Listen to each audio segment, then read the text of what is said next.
Hi, and welcome to the Cosmic Weather Report. I'm Marcella Eversole, and on behalf of Soul Level Astrology and the College of Visionaries and Wizards, we're excited to be kicking off this year's program. And today we have Mark Borax, who will be talking about the transition from the cat to the dragon. Right now we're in the year of the cat, and we will be moving into the year of the dragon. And the theme is wrapping up the immediate to get to the gigantic. So before we kick this off, I just have a couple of announcements. The first is that our tribal drumbeat program is still open through, I think it's October 10th or mid-October. This is our subscription program, so we have different special opportunities that we offer to those folks. One of them is a class that will start on Saturday, which is called Sun Signs for Our Times, where this week Mark will be exploring the sign of Libra, and then each month he'll go in depth into that sun sign, based on his new book, The Ruby Heart of the Dragon, Sun Signs for Our Times. You also, folks that are part of that subscription program, get to participate in a 6-week class called Dismantling the Machine of Self-Negation to Get to the Sweetness of Life. And there's also a free 20-minute session that Mark offers to those folks. So anyway, there is information that I'll plop into the comments, and you can check that out below. And without further ado, I guess I'll also weave in that Maria Alejo and Lily Swan have been offering a Venus piece of that tribal drumbeat program as well, that they'll be continuing to offer this year. So with that, I will go ahead and turn it over to you, Mark. Howdy, everybody. This is Soul Level Astrologer Mark Borax coming to you from the top of Putney Mountain, Vermont, with the CWR Live, the Cosmic Weather Report, from the cat to the dragon, wrapping up the immediate to get to the galactic. Now, most people think of the year 2023 as the year of the rabbit, and it is the year of the rabbit for some Eastern countries. But there are other countries who see it as the year of the cat. So it's really the only animal year that has two possible animals. And I've always been a cat person my whole life, so I relate much more to the cat part of this year. And but that cat year will be giving way on February 9th, when the new moon in Aquarius ushers in the year of the dragon, which is much, much different energy than the year of the cat. In immediate graphic context, the cat is a very small animal and one of the smallest, along with the rat. And the dragon is definitely the hugest animal of all. But not only is the dragon the most gigantic of all animal forces in the Oriental pantheon, but it's also the only mythical animal, because all the other animals exist in the so-called real world around us. You're the rat, ox, tiger, cat, horse, sheep, monkey, and dog, and so forth. But the dragon exists in another realm beyond the fields we know, which indicates that in the upcoming animal year in February, we're all going to become temporary honorary dragons.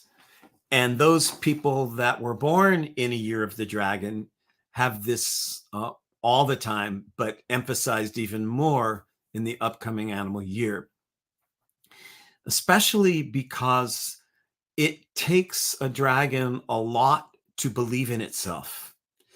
A lot of the life path of people born in the year of the dragon is to discover that they actually exist, that the dragon in you isn't just a rumor or isn't just a blurry image or wishful thinking. It's something you have to incarnate, something you have to claim in a very vital, pure, shamanic kind of transformation.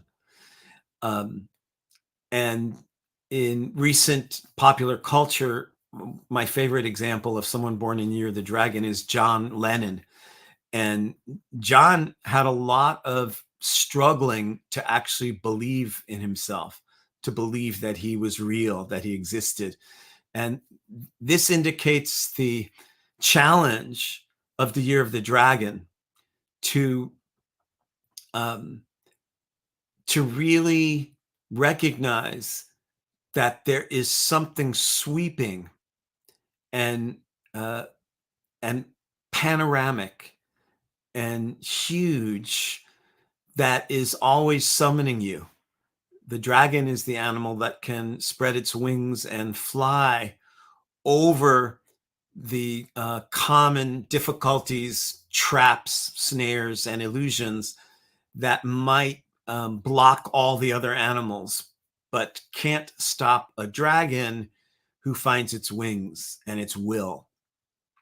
Until then, a lot of dragons spend their time um, prone in the bottom of a cold, dark, damp cave, forgetting that they can fly.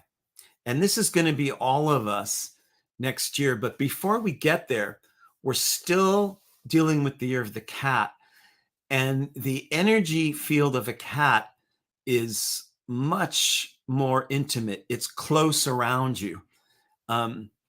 Cats, especially house cats type cats, rather than tigers and lions, are not really tuned into the big picture so much as the immediate environment, which cats are so tuned into that they're one of the most intuitive, instinctual, and psychic of all the animals. So we're in that year now. Even if you weren't born in the year of the cat, you're in the year of the cat. And in this time, we have about 4 months left to go before the cat gives way to the dragon.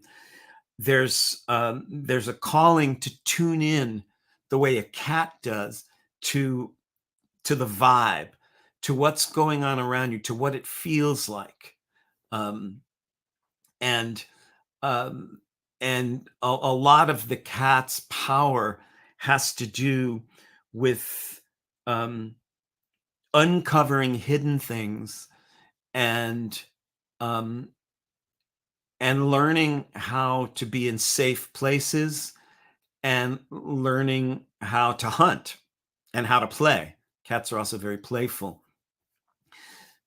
These next 4 months are a good time to focus on the here and now, to tune into what you feel, what you sense, what your intuition is telling you. If the big sweeping issues of your life um, are challenging right now or problematic, it might be because the time isn't fully at hand for the cat to leap up into the dragon, but that's coming in February. So this is a good time to stay really tuned in to your relationships. Cats are ultra relational beings. They are super tuned into um, what the other is, what the other's bringing to them. Um, Trusting your intuition, especially in terms of if your intuition is telling you to stay away from something or to stay away from someone, um, during a cat year, it's good to listen to that rather than contradict it. And similarly, if your intuition and your reading of the vibe is telling you to go in a certain direction or toward a certain person or thing, it's also good to listen to that. Because as the cat year gives way come February, that cat's very close, personal, circumscribed field of attention and energy and intuition is going to just blow open to the dragon's massive field of attention and energy. At the same time that we're wrapping up the time of the cat during the next few months, we're still dealing with a major conglomeration of retrograde planets. And it's the big astrology planets. It's Jupiter, Saturn, Uranus, Neptune, and Pluto. And with that many planets retrograde, the similar to the cat, the energy is really about looking inward and tuning in. Retrogrades are trying to lure you into hidden chambers, hidden parts of yourself, hidden parts of others, hidden parts of the world.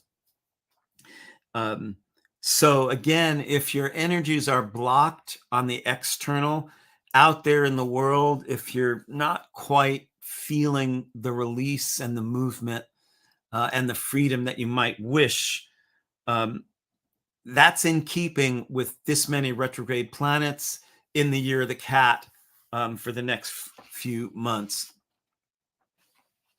And Marcella, I'm wondering if you have questions or if anybody has written in any questions or comments. I'm just unmuting myself here. Let me check it out. I'm not saying anything. I was just going around making sure it's all working everywhere. But yeah, I don't see any questions that have come in so far. Okay, so we've recently entered the season of Libra, and Libra, similar to a cat, is an ultra relational sign, and so especially now during the next month of Libra, you're going to experience the Libra mirror effect, which I write about in the Libra chapter of The Ruby Heart of the Dragon, Sun Signs for Our Times, my new book, which is starting to gain a name for itself and to make way and gather energy out there in the world. Thanks to my team and my students and Marcella, we're really spreading news of the book. And in that Libra chapter, especially, I go into the mirror effect, truths in the mirror, the art of turning yourself on, the secret mirror world of Libra. And what that has to do with is recognizing that your relationships, especially your most significant and poignant relationships, whether in a positive or negative way, or in a neutral way, your significant and poignant relationships are always mirroring some part of yourself that that you need to see and understand at that time in your life, but may have a hard time seeing it and understanding it directly inside yourself, and so are being given a mirror of your disowned pieces in the form of the other person. This is the great secret of Libra, and the secret of relationship is that I draw significant individuals into my life, going back to who my soul drew as a mother and a father in this life, and siblings, as well as significant individuals throughout my life. I draw individuals whom I need to be a certain way, or act and think in a certain way, or have a certain vibe that is often trying to show me an undeveloped or unrecognized or uninhabited part of myself. So if, for example, if you draw relationship partners, lovers, who keep lying to you, the truth in the mirror, it's not necessarily, the balance of Libra doesn't necessarily come from that the reason you drew those people who were lying is because you're lying to others. It may come from a deeper reflection which is you've been lying to yourself. You've been failing to recognize that you're contradicting your inner truth. You're overriding your inner voice. And so it's hard in general for a person to wake up and realize they've been lying to themselves. And so one way that spirit works, especially through the Libra channel, is by sending a person to you who's lying to you. And that might jerk you out of having been unknowingly lying to yourself, because now that someone's lying to you, it could seem very unfair. Why did spirit send you someone who's lying to you when you're not lying to them, when you're maybe not lying to anyone? Well, because it's harder to realize what you've been doing to yourself until somebody does it to you. This is the great secret, the Libra Hall of Mirrors, which can take many years and decades and acid trips in order to wake up to and catch yourself at it. I go into more depth with it in the Libra chapter of the book. But here we are in the tail end of the cat, or maybe the hind quarters of the cat. We're not quite at the cat's tail yet, because we still have 4 months left before the dragon takes off. And in the season of Libra, which is ultra relational, in the year of the cat, which is ultra relational, it's a good time to get your immediate personal relations in order, so you don't have to go back and focus on such small nitty gritty things once the dragon takes off in February. And Marcella, do we have any closing words to people before we sign off?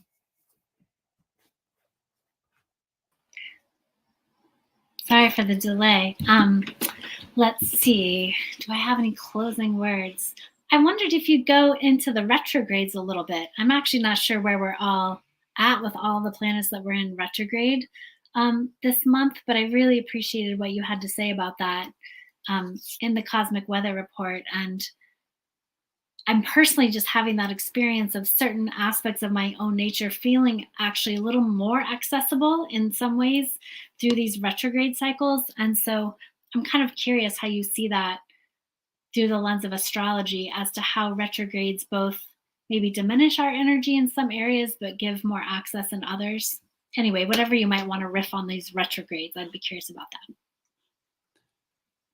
Yeah, retrogrades are good for unveiling hidden parts of yourself and your life, more than they're good for giving you the green light, the total go ahead into forward movement out there in the world.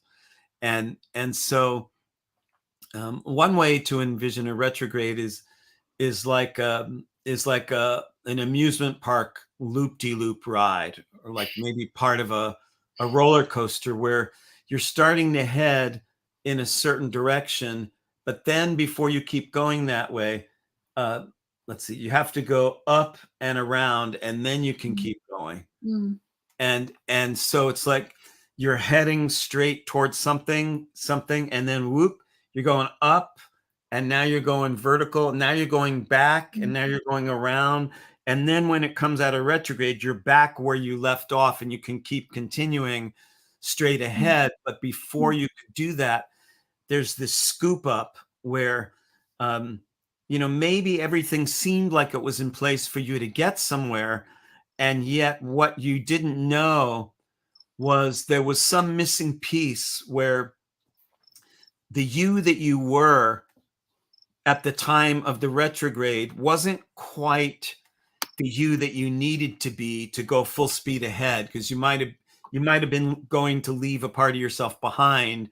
And if you can uncover that hidden part of yourself, or part of your relationship, parts of your life, the retrogrades are really invitation to go in before you go out. Wow, that's really cool. Thank you. I thought that was such a beautiful description, because it is true sometimes too, when we have that kind of agenda, things that bring us out of that agenda can feed us and nourish us in different ways that then bring other energy back into that forward motion, whatever that might look like. I'm talking agenda because that's been my big thing the last few years. But that's great. Thank you so much. I really appreciate that. And I don't have any other, I guess I'll just repeat. We're just in the final stages of people joining our tribal drumbeat program. So they just have a few more weeks to sign up if they want to. And it's $35 a month. So it's a really beautiful way to stay connected to lots of people that are both interested in cosmic themes and alignments, but are also interested in personal growth and showing up for each other. So we're excited to launch this new year. Yeah, and from now through September, we're going to be doing the Cosmic Weather Report lives on the second Wednesday of each month? Yes, it's the second Wednesday of each month. So we'll stream. We're not going to be streaming every week like we did during the book launch, but we'll be streaming once a month on the second Wednesday at 2:30. 2:30 Eastern. And then they're also invited to sign up for that 6-week class, which is starting right on this Saturday. Is that right? Well, so the Sun Signs for Our Times class starts this Saturday, and it's a monthly class that will go for the whole year. So we'll explore that sun sign through the lens of Mark's book, but then also through what people bring into that class space and what Mark feels inspired to talk about each month. And that will be a year-long course. And then starting in March, on Saturdays, there'll be a 6-week class that Mark offers called Dismantling the Machinery of Self-Negation to Uncover the Sweetness of Life. So that will be happening in the winter time, right? The beginning of springtime. And that's also a part of the Tribal Drumbeat program. So great stuff happening this year. Yeah, and my book is still out there in audio form as an ebook and a print book, The Ruby Heart of the Dragon, Sun Signs for Our Times. If you have read the book, please consider leaving an Amazon review because they help our algorithms. And I think we have about 33 5-star reviews right now. And I think if we get 50 5-star reviews, we maybe hit a better algorithm or something. So consider doing that. And I'm always happy to hear readers' impressions. You can email me. You can get my information from markborax.com. I'm still offering readings. We have those classes and the subscription program that Marcella mentioned. Thanks for joining us today. The CWR live from the cat to the dragon. Beautiful. Oh yeah, I'm still getting my streaming muscles in place. Let's see if I can close us off with our thank you and some music. Thanks again for joining us, everyone.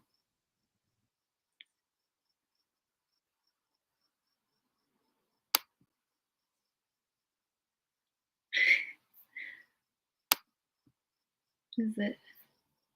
It's not. Here we go.